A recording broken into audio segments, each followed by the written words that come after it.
আসলে আমরা অত্যন্ত আগ্রহ নিয়ে এখানে আসছিলাম। আমাদের সকলের মন খারাপ। 2-3 দিন পূর্বে আমাদের সন্দ্বীপেরই রেমেডির যুদ্ধের সারিকেতের 4 জন, মগদার একজন, মাঠভাঙ্গার একজন, রহমতপুর পৌরসভা 9 নং ওয়ার্ডে একজন, মোট 7 জন। আবার সন্দ্বীপের একজন বাড়ির আয়োজন করছে, মোট 8 জন। 8 জনকে আমরা হারিয়েছি। তাদের পরিবারের সাথে সাক্ষাৎ করতে গিয়ে আমাদের মনটা অত্যন্ত ভারাক্রান্ত। আসলে এখানে আসতাম না।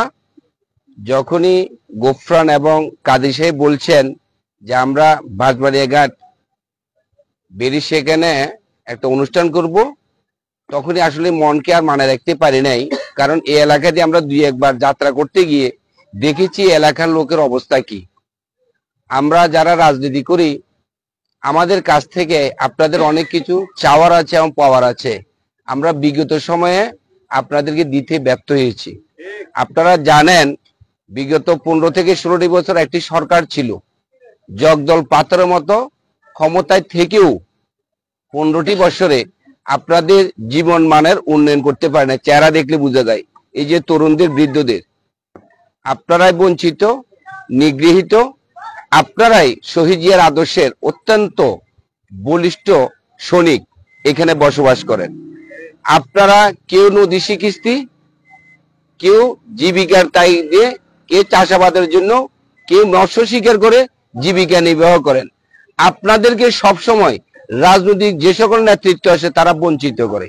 বঞ্চিতদের কাতারে আমার থাকতে একটু বেশি ভালো লাগে। আর আমরা আজকে আপনাদের সামনে যাকে নিয়ে আসছি, ওনাকে আপনারা হয়তো নামে শুনেছেন, অল্প কিছুদিনের মধ্যে বাস্তবে দেখেন নাই, চিনতেনও না। উনি আসলে আমাদের সামনে আছে আপনাদের মতো একটা সাধারণ নাগরিক হিসেবে। উনি সরাসরি আপনাদেরকে বলবো তারেক রহমান এবং খালেদা জিয়ার পরিবারের একজন সদস্য, এবং তারেক রহমানের নির্দেশে উনি প্রত্যন্ত অঞ্চলে, উনি ঢাকা থেকে সন্দ্বীপ না আসলেও চলতো।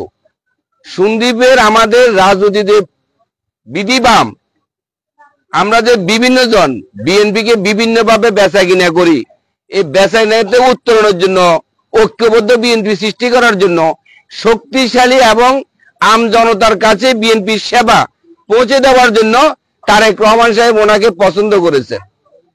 এখন আমরা আপনাদের কাছে নিয়ে আসছি এই বার্তাটা দেওয়ার জন্য। এই যে একটু আগে আমার এক ভাই বললো 31 দফা কর্মসূচি, ওই কর্মসূচিতে আপনাদের অধিকার বেশি, বঞ্চিত জনতার জন্য তার এই কণ্ঠে 31 দফা। এগুলো এখন আকাশের অবস্থা ভালো না। আমি আপনাদেরকে বিনয়ের সাথে অনুরোধ করবো, আপনারা কষ্ট করে হলো আমরা আজকে আপনাদের সামনে টানতে পারি নাই, আপনারা সংগ্রহ করে একটু পড়বেন, অথবা একটা বাই থেকে এই 31 দফার ভিতরে কি আছে, আপনারা আছেন কিনা তার দিয়ে চিন্তা, এটা আপনারা খেয়াল করবেন। এবং আগামীতে আপনাদেরকে নিয়ে বাঁচার জন্য, আপনাদের মুখে হাসি ফুটানোর জন্য বারবার এখানে আসবো, তখনই আপনাদের সবাইকে নিয়ে বক্তব্য দিতে পারবো। আজকে আমি আমার সময়টুকু আপনাদের সাথে আমাদের আজকের প্রধান অতিথি জনাব তারেক রহমান তানজিল সাহেবের জন্য উপহার দিয়ে আমি বিদায় নিচ্ছি। খোদা হাফেজ। আসসালামু আলাইকুম।